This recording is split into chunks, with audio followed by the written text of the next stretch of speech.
might think that Jesus, in order to prove who he is, would perform some great wonder there in the sight of Thomas. But instead, he shows him his wounds. Now this he had done before, in Luke's gospel as well. Why would the Lord call attention to his wounds as a proof of his resurrection and of his lordship? Thomas, after this experience, confesses, "My Lord and my God." It's quite a mystery. The wounds of Jesus are the manifestation of his divinity. How can that be?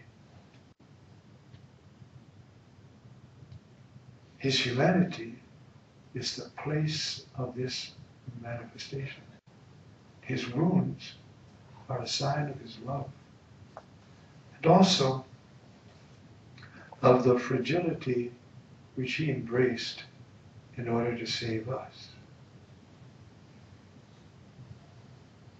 He didn't save us by some decree from a mountain. He saved us by entering into the very depth of our humanity and suffering, and offering that suffering to God, his Father. And therefore, we are reconciled to God. And Jesus is the source of our grace, of our life. And it all comes from his wounds. The reality of the humanity of God is quite amazing. The only one among us who's not embarrassed to be human is Jesus. We all find fault with it. Well, of course, our humanity is sinful. But there's something deeper going on here. You know, that God would become that fragile. And then that incarnate and having suffered and risen, he would be that humble to come and say, "All right, Thomas, you put your finger here, put your hand here. And then don't be unbelieving anymore." So Thomas, like the rest of us, wouldn't just deny the resurrection. He would then be denying the whole plan of the Father and the true identity of Jesus, the true identity of Jesus. He wasn't some heavenly figure who came down and taught us great lessons, which is the Gnostic view, whether it be the old Gnostics or the new Gnostics. But that, he was a child. The Gospels, except for one incident in Luke, go from the birth to the public ministry. Well, of course, they don't know much about it. They only know what Mary told them or what Jesus told them. And they have to teach us what Jesus said and did. But think of those years when he was a child. How human. He didn't just become born and in a year be a 30-year-old man. What was he doing? Most of his life was spent as a very ordinary human being. If he lived 33 years, 30 of them were in a town where there was no road to go to. There was only a path to Nazareth in our Lord's day. It was that insignificant. And had an insignificant trade, technique it's called, or carpenter, whatever he chose it was, in a very small town,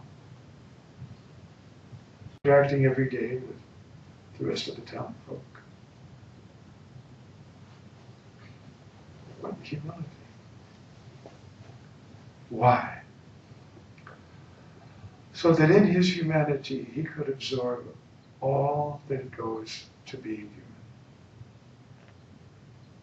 And not just he has a human nature, he has a human life. And he has human relationships. And he grew up. Now, you know, sometimes we theologians have been thinking, well, you know, Did he get sick? Did he fall down? Did he? Well, and our usual answer is, we hurt ourselves a lot because we're stupid and we're fragile. But he wasn't stupid. No, he wasn't. But he was human.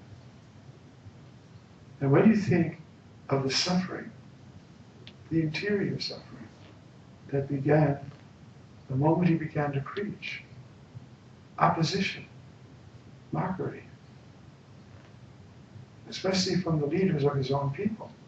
And he is the Word, the living, eternal, divine Son of God. And so you see, the wounds that he bore were not only those from the cross, but from 3 years of loneliness. The fellows he chose were doing their best, but they sure didn't understand him. Peter, his chosen leader, first time Jesus started to talk about his suffering, said, there's no talk of suffering with you. Far be this from you. And he had to call him Satan. Get out of my way, Satan. Because you're speaking the things of man, not those of God. You're not in tune with my Father's plan. And so you see, this moment when he is going to definitively prove that he is the risen Lord, he shows his wounds.